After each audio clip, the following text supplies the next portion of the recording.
Brother praise lord. Brother. నేను రీసెంట్గా యేసుక్రీస్తుని నా సొంత రక్షకుడుగా అంగీకరించాను. అయితే నా ప్రతిరోజు ఆధ్యాత్మిక జీవితాన్ని ఎలా ప్రారంభించాలో నాకు తెలియట్లేదు బ్రదర్. మీరేమన్నా సలహా ఇస్తారా? Praise lord brother. మన డైలీ స్పిరిచువల్ లైఫ్ని ఎలా స్టార్ట్ చేయాలంటే ముందుగా దేవునికి మనము కృతజ్ఞతా స్తోత్రాలు తెలియచేయటంతో ప్రారంభించాలి. సజీవుల లెక్కలో ఈరోజు దేవుడు మనల్ని ఉంచాడు.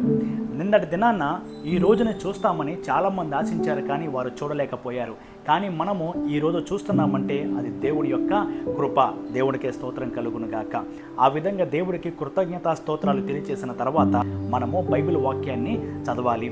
బైబిల్లో సామెతల గ్రంథం ఉంటుంది.